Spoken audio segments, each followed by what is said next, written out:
I will only say this once, so I'll say it quickly. Congratulations, Texas. You played very, very well, and you look very good going into the NCAA tournament. We've got some stuff to cover. Are we still in the tournament? Even with this loss, are we still good enough to get into the dance? And most importantly, no spring game? What in the Mickey Mouse mullet mess are we getting ourselves into here? You are Locked On Oklahoma State, your daily podcast on the Oklahoma State Cowboys, part of the Locked On Podcast Network, your team every day.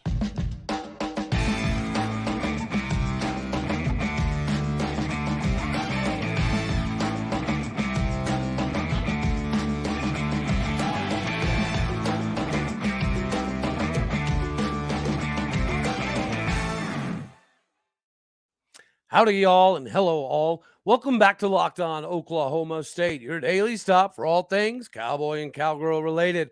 My name is Cody Stovall. I want to thank you kindly for stopping by to make this your first listen here on Locked On Oklahoma State.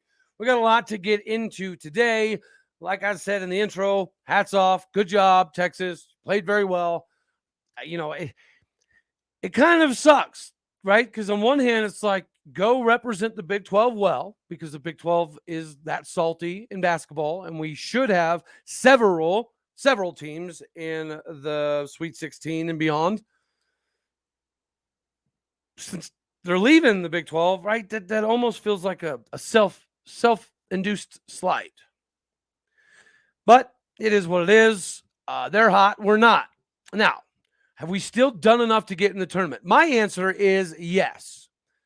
Not only because friend Frashilla was talking about it extensively in the game, how many times you heard that Oklahoma State is a tournament team after the Bedlam W.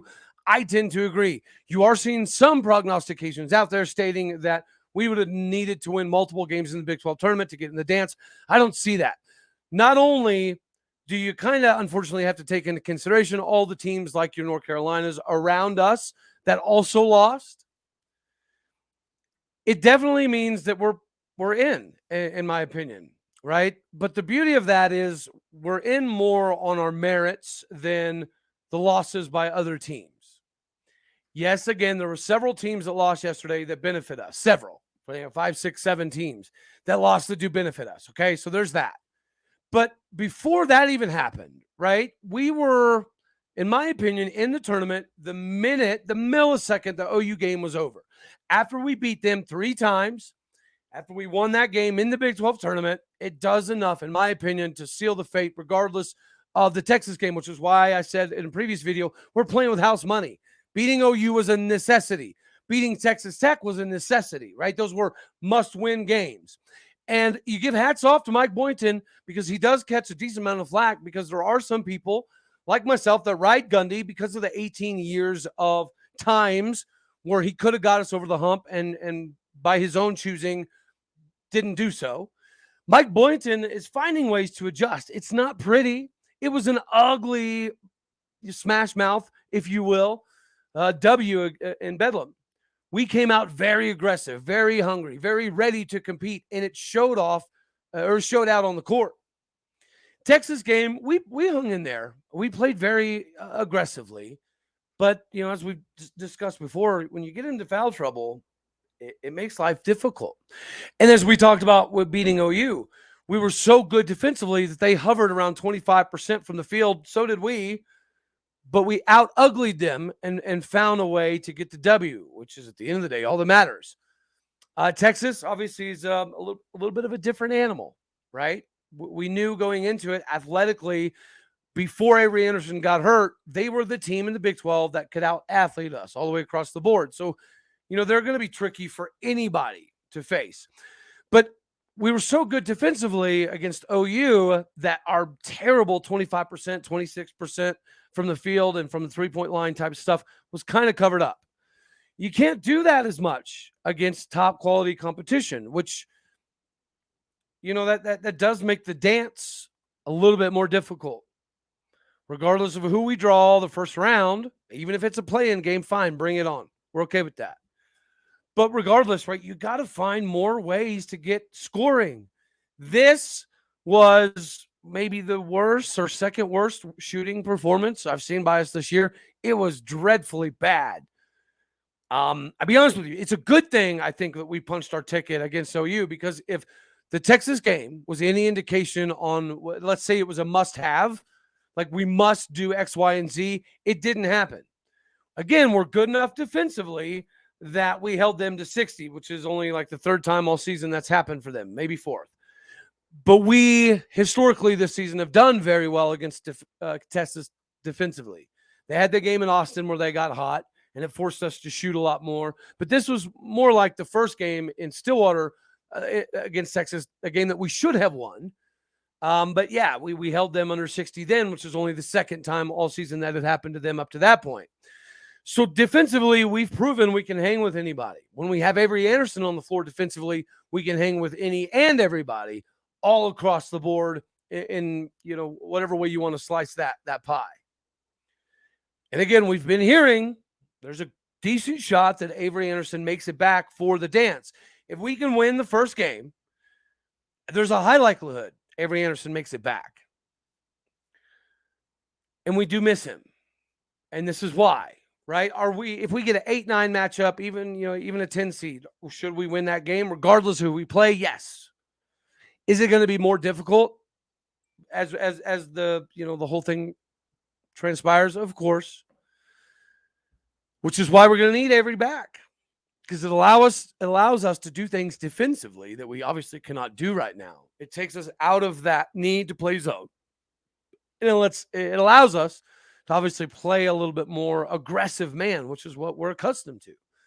It's what we were doing when we got on that hot streak, winning 4 or 5, 6 games in a row type thing.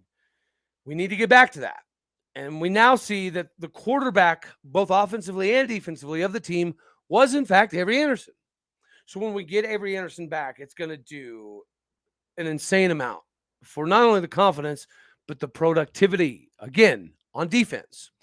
Because the stats, they sometimes don't lie. I mean, the stats were obviously deceptive in this last iteration of Bedlam because we played so well defensively. But I don't care who you are, who you play.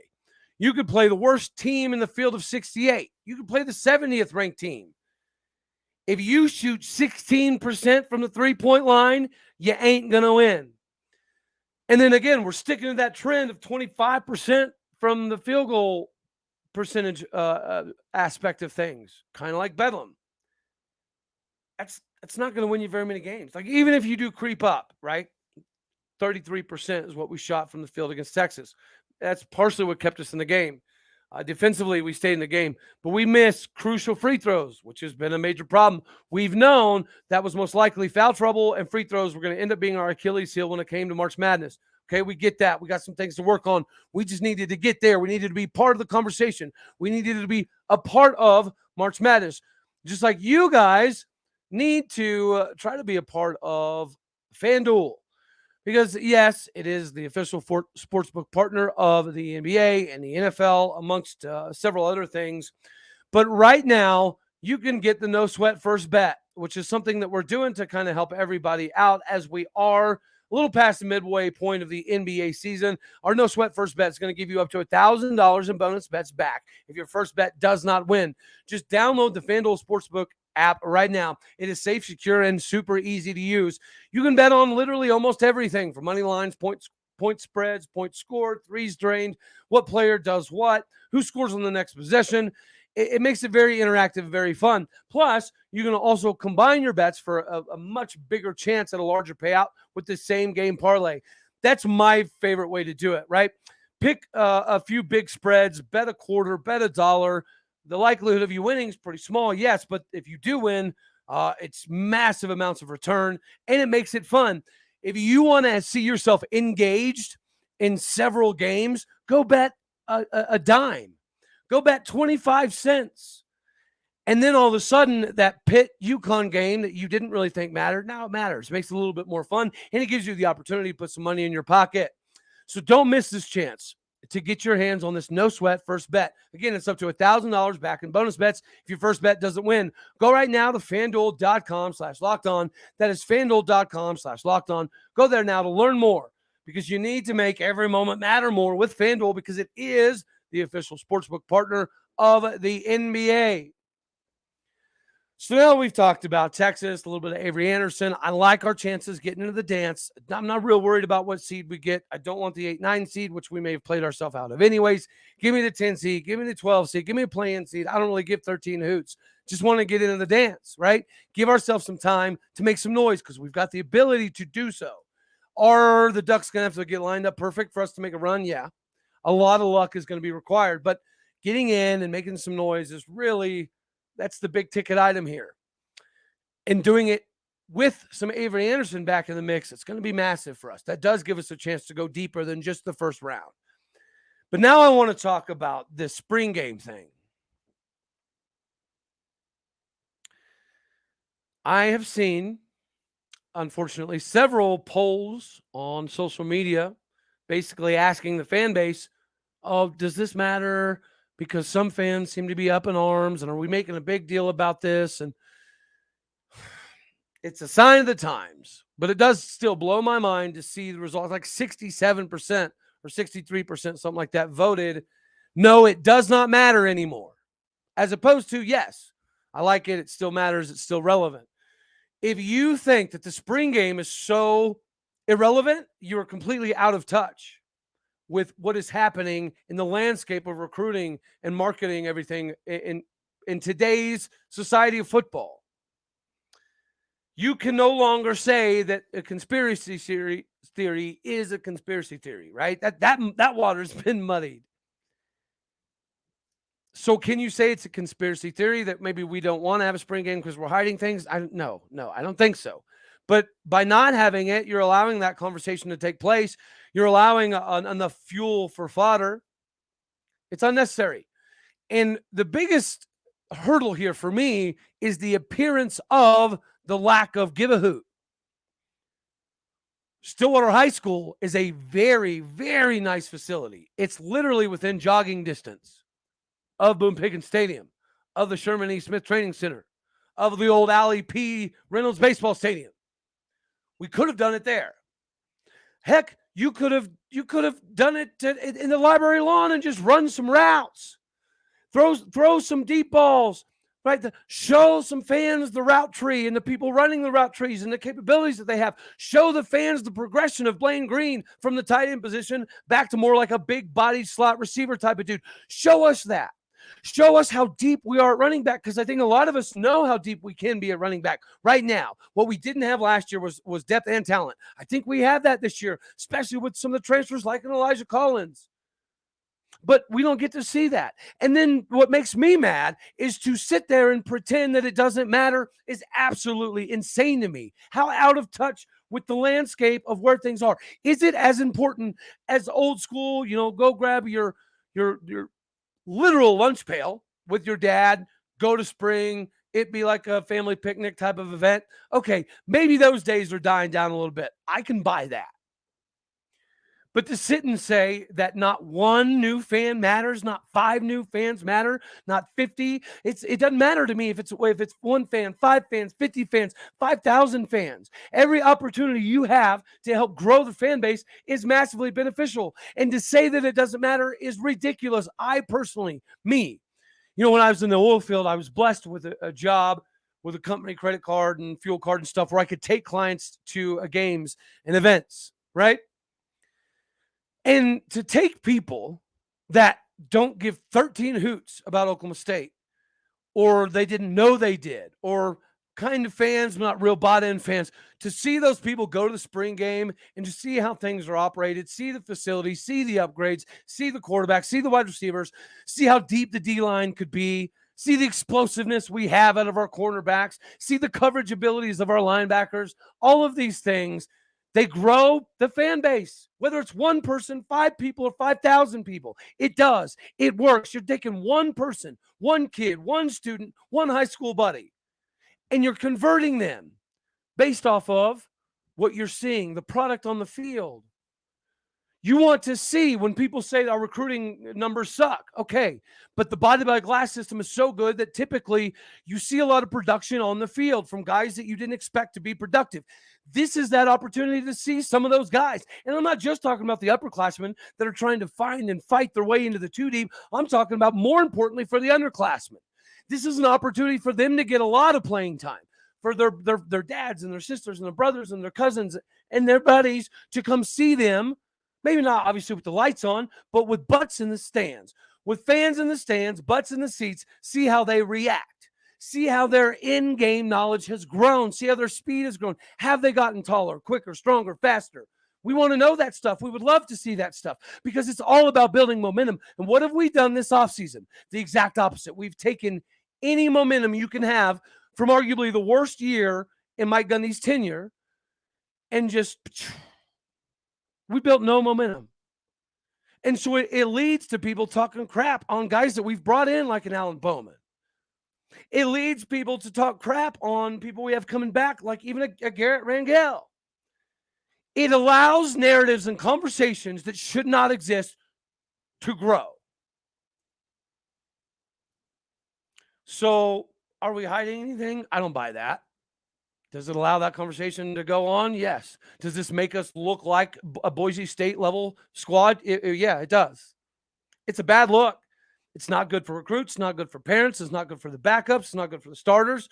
It's not good for anybody but who? Who benefits from this? And again, the excuse that bothers me is, oh, the stadium's under construction. There is so much air, grass, and opportunity within walking distances, driving distances, busing distances that allow the fans to be much more included. You're going to do a little bitty meet and greet? Are you flipping fracking kidding me?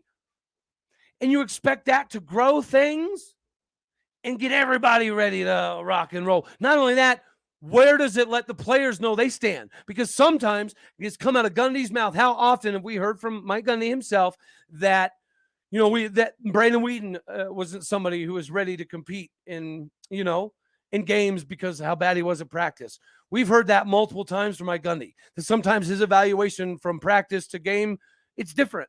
Sometimes it's not always right. So to have somebody like a CJ Tate show up, show out, have big spring games, that's massive for him and his family and his high school and his coaches and his buddies and everybody. And we're going to do a little bitty meet and greet. Take all the questions and make them bigger. When everybody said at the end of the season, okay, Mike Gundy is a genius to some level, right? Or he wouldn't have got us this successful. He's got to make changes. He knows well enough that he's got to make some changes. Did that happen? No, it didn't.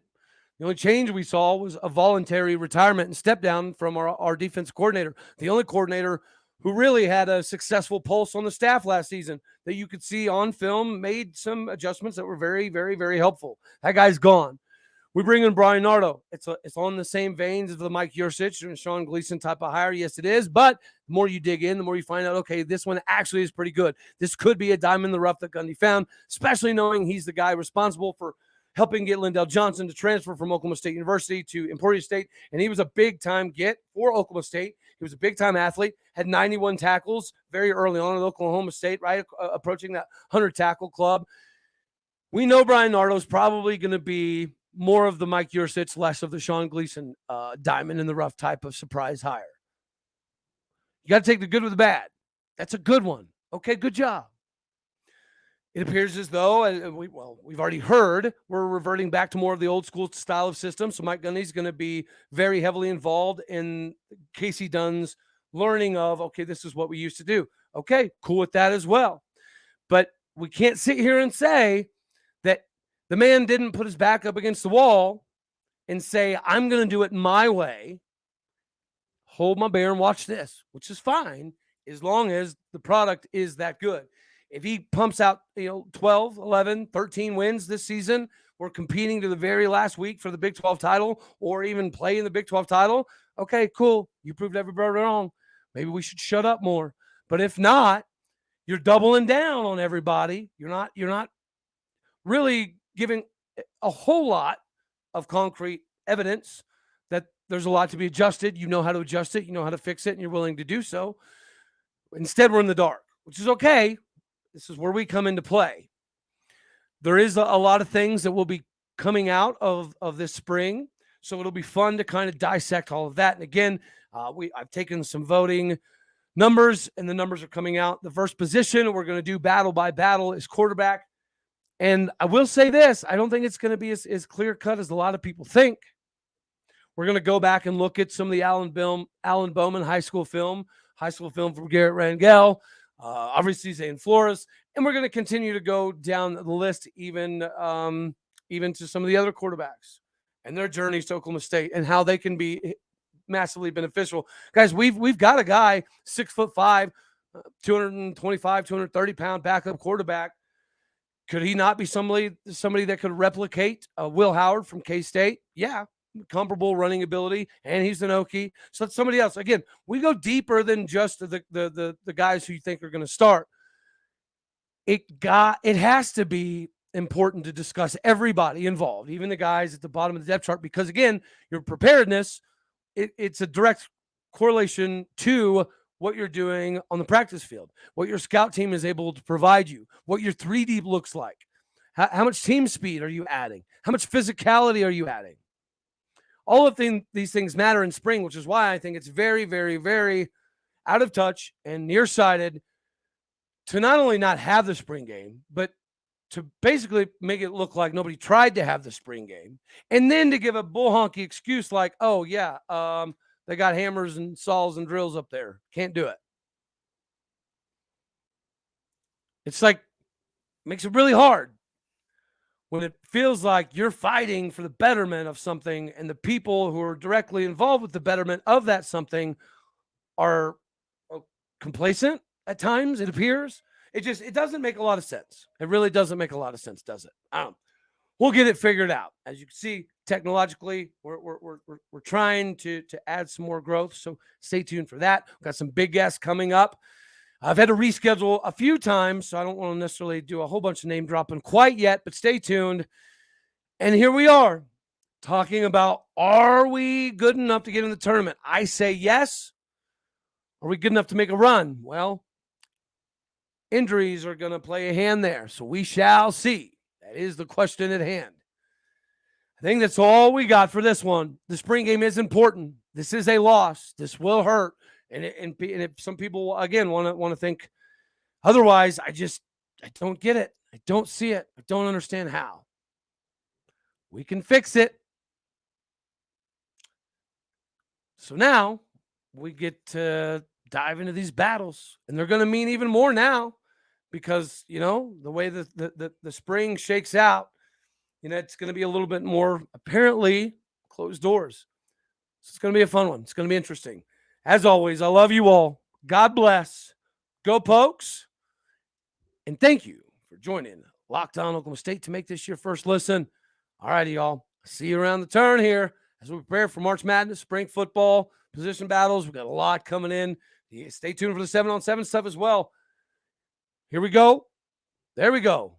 I love it all. All righty, y'all.